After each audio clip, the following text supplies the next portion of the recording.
Okay, I am quite pressed for time today, so I'm gonna do an EMOM workout, one sit every minute on the minute. And I'm just gonna do my talk while I do this, or at least try to. Today, I wanna talk about intensity in training for skills versus for muscle building. And I'm gonna do this while doing 20 sets of 10 seconds hold on the front lever. I might break it up into 2 rounds of 10 sets, but that's what's gonna happen today. So let's get started with the first set.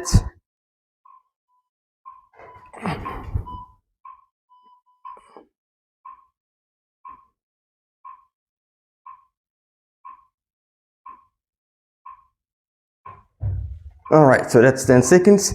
Training intensity for skills versus muscle building. You have these 3 parameters in training, which is frequency, intensity, and volume, right? And the conflicting part between muscle building and skills, I guess, is that for skills, you need a lot of volume, while for the muscle building part, you need a lot of intensity, right? And when you have these 3 different parameters, right, you put 1 or 2 up, some other things are going to have to come down. You have a finite amount of energy, like it or not. So if you turn up frequency, you're going to have to go down on volume or intensity, or a bit of both, right? If you up the intensity, let's do another set.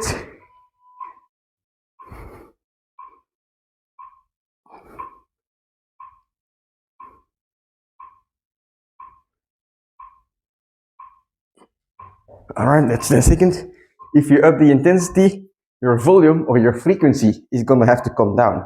And let's take muscle building first, right? When you are muscle building, you can, or you should go all out, the balls to the wall, have as much intensity as possible, right?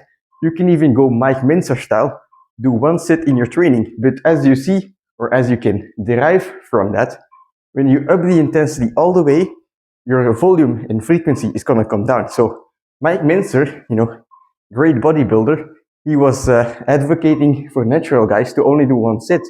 But they would do like 1 set for a body part, like at most twice a week. Like I think every 4 or 5 days, he would do 1 set. And we have another set here.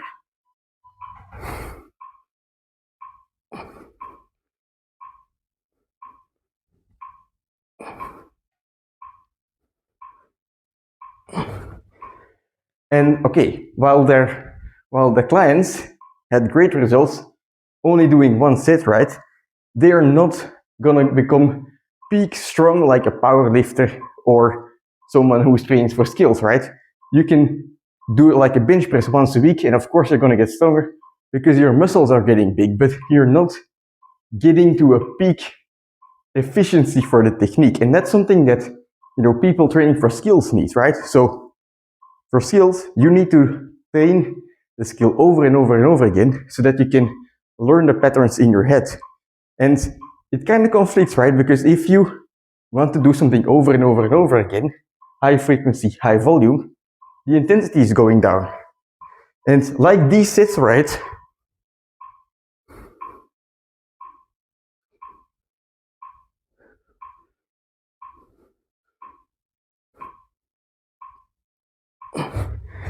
The sets I'm doing right now are not really muscle building sets. They're way below the maximum intensity. So you're not going to build as much muscle. And I think that's why people say that training for skills, or it's one of the reasons that people say that training skills will not build your muscle.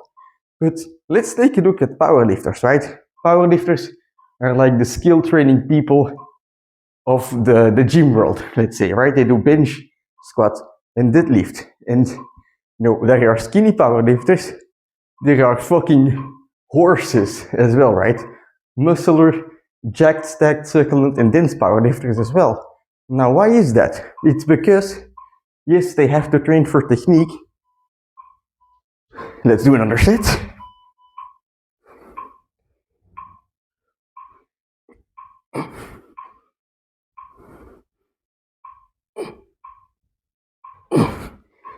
Right, 10 seconds. So they are training for technique, but the reason that some of those powerlifters are staying skinny is because they want to stay skinny. You know, it's based on weight classes. You have powerlifters that have to stay below 60 kgs. So of course they're going to be skinny. But you also have lifters in the 120 kilo category. Those are just fucking jacked. It's all based on if you're eating. Because yes, right, the frequency and volume of a powerlifter is going to be higher than a bodybuilder. Their intensity is on average going to be lower than a bodybuilder, but still, they're going to be able to build muscle from that because, you know, it might not be as fast, but still, you're giving a stimulus to your muscle. Holy shit, I have to go again?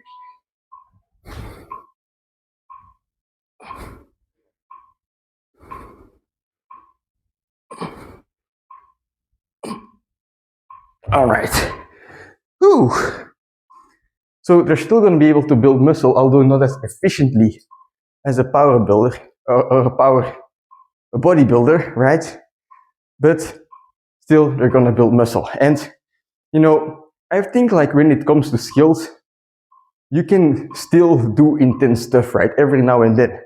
But what you don't want to do is do intense stuff all the time. Because, for example, for the front lever, I have been doing lots of sets to the max over and over and over again lately. And now it's starting to hinder my recovery. So I'm doing a bit of lower intensity to catch up. But, you know, that's because I upped the intensity, but the frequency was still there.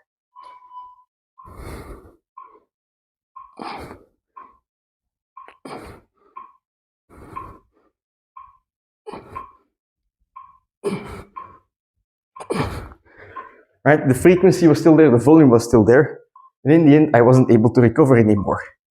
And let's say that you want to build muscle with calisthenics, right? People say that the skills are not good to build muscle because, oh, you know, to get good at skills, you need high frequency, high volume, low intensity, right? But at the same time, isn't the bench not an amazing exercise to build muscle? A bodybuilder is going to use it, right? And it's an exercise that the powerlifter is doing with high frequency and high volume. But it all depends on the way you use it, you know. The powerlifter does the frequency, the bodybuilder does the volume. So if you want to use skills to build muscle,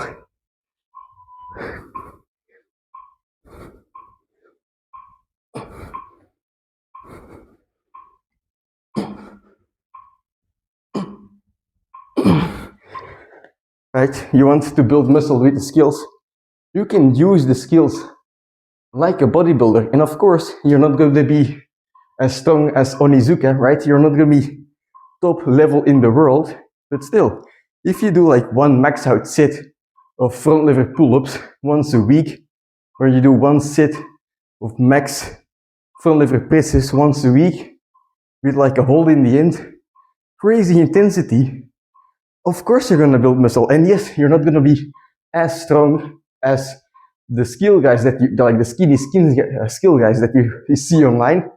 That's normal because it's not your goal, right? It's not your goal to become as strong as those guys. It's your goal to become big and strong.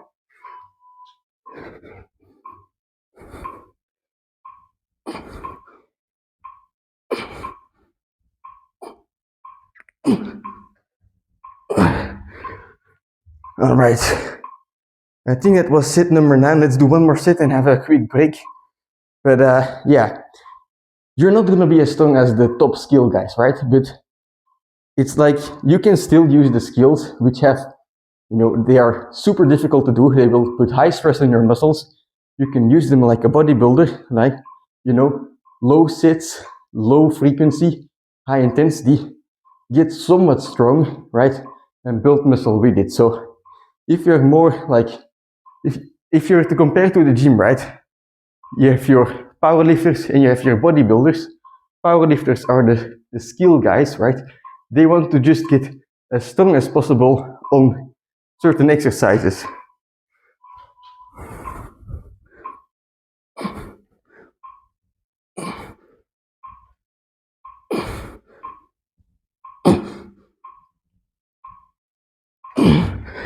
All right, let's have a quick break. They want to be as strong as possible on certain exercises, you know. As a skilled person, you want to be as strong as possible in the planche.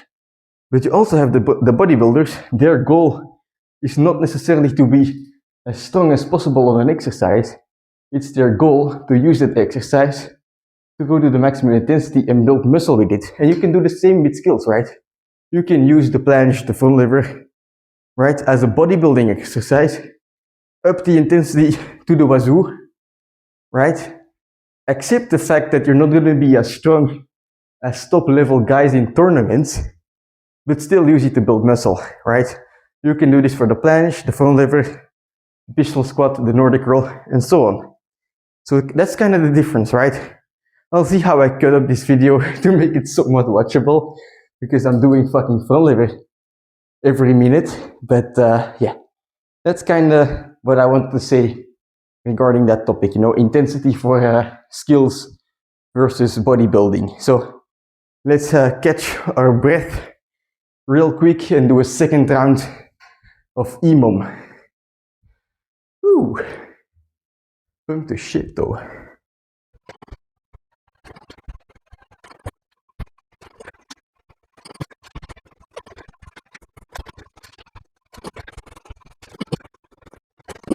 All right, let's do one more set here. Assisted front lever, 45-second hold. And if possible, I'm gonna do some presses afterwards as well, but I'm gonna keep this set below the maximum effort because I want my body to be able to recover, right? Actually, like the 20 sets total of front lever hold were quite hard already, so I might need to drop the ego in the future and do a bit less, but for now, yeah, what's done has been done, so no right to complain. Let's just get on with this one.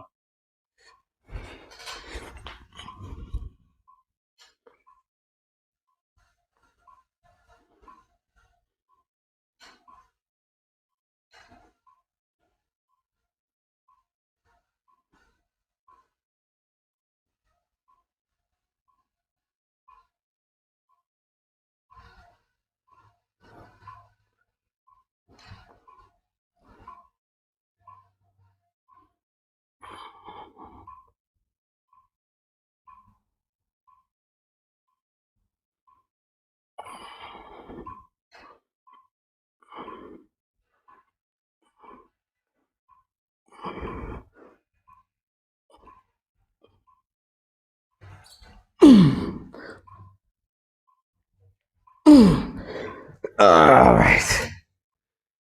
Okay, so these last couple of trainings, I increased the total volume by doing lots of sets, although the intensity might have stayed a little too high because every time I feel just a little weaker, which is a sign that I'm not recovering. You know, normally you are recovered, you start your training, your power actually goes down. You know, you don't get stronger during the training, you get stronger afterwards when you are recovering, right? So during the training, you get like this dump in strength, and then afterwards, you eat your food, you sleep, you recover, right? Your strength goes back up. And if you are in this spiral of, you know, the waves are going up and down, but in a downwards diagonal over time, that means that you're not recovering enough. And I feel like that's kind of been the case over the last couple of trainings with front lever. But I'm glad that I had some trainings to train some working capacity, you know, doing some front lever sets. Probably on the next few trainings, I'll go back to a more of the longer holds, but less sets in general and build those back up. But yeah, that's kind of it for today's training. To summarize, right, for bodybuilding, you have the one-time super intense sets, right? Intensity overall, because it's at the end of your set when you're tired and beaten down that, you know, the stimulus becomes strong enough to build some actual muscle. And although you will build some muscle if you keep reps in reserve, it's going to be less efficient, I'll say. So if your goal is purely to build muscle, right, focus on the intensity, right? Even though that method is not going to get you the strongest possible, right? You should have not too many goals at one time. You either have your goal of becoming very, very muscular, and then you get a bit stronger in the process, right? But it's a bit on the back burner. Or you have your goal of doing the skills, getting as strong as possible on the skills. And yes, in the meantime, you will build muscle, especially if you're eating, but it's not going to be as efficient as a bodybuilder. Because think about it, if doing the most efficient powerlifting training, the most efficient skill training, planche training, front lever training, whatever, if that were to be the peak efficiency of muscle building, then every bodybuilder would be doing it, right? Every bodybuilder would be a powerlifter, but they're not, because bodybuilders train in a way that is the most efficient to build muscle, and that's the only thing that they care about. So it's kind of logical that every other sport, of course, it will build you muscle, it will translate into a great physique. It's not going to be the most optimal way to get stage ready. But I feel like that's also not what most people want. I feel like most people just want a bit of a better physique. And for that, skill training is perfect. Every sport basically is perfect. It will fit your needs. As long as you are not aiming to get on stage, in a bodybuilder underpants, I don't know how to call them, right? Stand up, shredded to the gills, right? Then you don't have to worry about the most efficient way, and you can enjoy getting stronger. That's kind of the approach I'm taking as well, right? I am bulking, right? I'm eating in a calorie surplus, putting on muscle. But the most important part to me is getting stronger at skills, is getting stronger in the pistol squat, right? I care about strength because that's my passion, right? I enjoy training daily and seeing these little improvements in strength. I feel like for me, and this is just my personal opinion, like purely focusing on bodybuilding is difficult, at least for me, because you don't see daily changes in the mirror, right? Okay, you can train and get a pump and it feels good, right? But the daily changes, they're not really there to be watched. Well, if you like perform something, right, you do more push-ups than last time, that's something that you can actually feel, right? And that's why I prefer it. But again, it's just my opinion. So yeah, that's it for today's training. Tomorrow is going to be another leg day. So I'm going to have, actually, do I have time for breakfast? Well, we'll see if I have breakfast. But anyway, if I have breakfast or not, it doesn't matter. Tomorrow I will see you for a leg day. So see you then.